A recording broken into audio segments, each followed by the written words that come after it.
va voir pourquoi il y a certains jours, certaines semaines où tu n'as pas envie de te lever, tu manques de motivation, tu es un petit peu amorphe, tu sais, c'est ce comportement un petit peu nonchalant.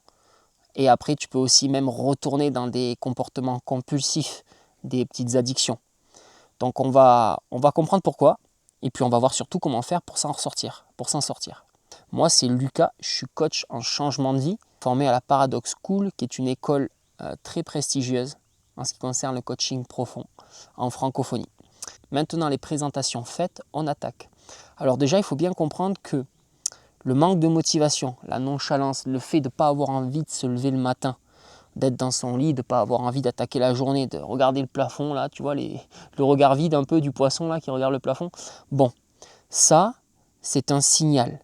Le fait de reprendre ces petites addictions, ces comportements compulsifs, malsains, c'est pareil, c'est un signal. Donc le but, ça ne va pas être de se dire comment je fais pour arrêter ces comportements-là et comment je fais pour me motiver, mais plutôt, on va plutôt se poser comme question, qu'est-ce qui fait que dans ma vie, j'ai besoin de ces comportements compulsifs un peu malsains pour me nourrir? Qu'est-ce qui fait que je manque de motivation? C'est où dans ma vie l'endroit où ça pêche? Donc vraiment, il faut voir ce manque de motivation, cette nonchalance et ces comportements addictifs, compulsifs comme des voyants. Si on prend l'analogie d'un 4x4, c'est vraiment le voyant qui a sur le tableau de bord qui s'allume. Ok, donc maintenant on voit le voyant qui s'allume, on va aller lever le capot, on va aller soulever le capot pour voir ce qui se passe dessous. Donc quand on soulève le capot, en fait dans notre vie, on va juste se demander qu'est-ce qui crée ça? Qu'est-ce qui va générer ça? Si je prends mon cas personnel, en ce moment, je peux avoir certaines journées là depuis 15 jours où donc je cumule ces deux symptômes. Et si je fais le point, en réalité, c'est parce que j'ai des engagements passés que je suis un petit peu obligé d'honorer. Et ça me bouffe d'énergie parce que j'y vais pas avec plaisir, j'y vais avec la volonté. Par que la volonté, ben, c'est pas une ressource illimitée. Donc quand vous engagez beaucoup de volonté dans votre journée, que ça vous pompe beaucoup d'énergie, votre cerveau il va chercher à compenser. Il va lui falloir une récompense. Il y allait par la volonté, mais il veut une récompense en face. Et donc la récompense, c'est souvent les comportements compulsifs addictifs, donc malbouffe, etc., etc. Donc voilà la première chose. Donc des engagements passés qu'il faut que j'honore. Et une pression. Donc là, je monte cette chaîne, j'essaye de me développer sur cette chaîne YouTube. Le truc, c'est que j'aimerais que ça soit rapide, que ça ne mette pas 3-4 ans pour créer ma communauté. Et donc, j'ai pris un accompagnement et ça me met de la pression parce que j'ai mis un peu d'argent sur cet accompagnement. Et du coup, ça me met un peu de pression. Je me dis qu'il faut absolument que j'y arrive pour avoir des résultats. Et du coup, je fais ça avec un peu moins de naturel. Et je commence à repousser les vidéos. Donc là, c'est pas bon signe, quoi. Donc il faut que je me déstresse, que je me réaligne. Il va y avoir une troisième cause, c'est que le fait que j'engage beaucoup de volonté et d'énergie dans mes engagements, donc passés, que je me sens obligé d'honorer, et cette pression-là que je me mets tout seul en ce qui concerne donc les réseaux sociaux, tout ça, ça me mange tellement d'énergie que j'avance moins sur les projets qui sont importants pour moi aujourd'hui. Et le fait de moins me voir avancer aussi dans la vie, dans mes projets, ça fait que je me sens aussi beaucoup moins nourri. Mes journées sont moins nourrissantes pour moi. Et donc voilà, ces trois choses sont les problèmes quand on a levé le capot.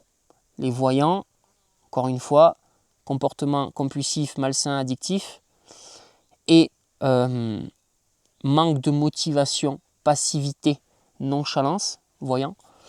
Le problème dans le moteur, donc engagement passé, pression que je me mets par rapport au réseau et moins d'énergie pour avancer sur mes projets dans mes journées. Et donc maintenant la question qui vient, c'est comment on fait pour retrouver de l'alignement, pour se renourrir, pour pouvoir faire que ton quotidien te nourrit suffisamment pour que tu n'aies pas besoin de compenser par des comportements déviants et pour retrouver un petit peu d'énergie, pour retrouver de la motivation, de l'entrain. Donc je vais utiliser 3 outils. Le premier, ça va être le mouvement. Donc quand je suis en manque de motivation, quand j'ai cette sensation de nonchalance, je me mets un coup de pied au huc et je fais quelque chose. Donc je vais faire un cours de crossfit, ou je vais marcher, ou je vais courir, ou ça peut être juste, je monte dans ma voiture et je vais rouler. Mais il faut que je fasse quelque chose. Il faut casser ce cycle de passivité par du mouvement. Donc ça, c'est hyper important. Donc si vous êtes dans la même situation que moi, n'hésitez pas déjà, même si vous ne voyez pas le but, mettez du mouvement. Vous allez voir que ça va déjà débloquer un petit peu la situation. Ensuite, j'instaure des moments de calme, de silence dans mes journées. Et pas obligé de s'asseoir en lotus sous un sapin, bien que pour certains ça peut être très efficace. Moi-même, je médite très régulièrement. Mais quand je suis dans ces situations-là où j'ai pas de motivation, j'ai pas envie de méditer. Donc la solution la plus facile pour moi pour retrouver du calme et qui ne me demande pas trop de volonté, c'est encore une fois monter dans ma voiture. Alors je ne sais pas pourquoi, mais c'est hyper efficace. Je prends la voiture, je vais conduire, je ne mets pas de musique, rien. Juste, je conduis et je suis avec moi-même et je me pose des questions importantes pour moi. Et du style, qu'est-ce qui fait qu'en ce moment, je suis dans une phase où j'ai besoin de compenser. Et je réfléchis à ça en roulant. Et j'ai des super prises de conscience au volant. Mais pour faire simple, le principe c'est quoi? C'est que tant que vous avez du bruit, vous allez avoir du mal à entendre votre voix intérieure, votre alignement. Donc il faut stopper le bruit. Et comment on stoppe le bruit? On crée du silence, des moments où il n'y a pas de stimulation.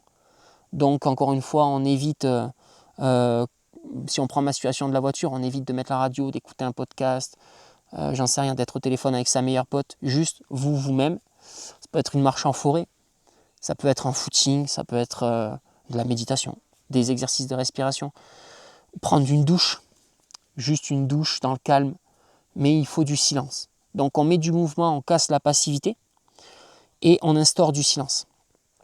Et la troisième chose, je passe à l'écrit.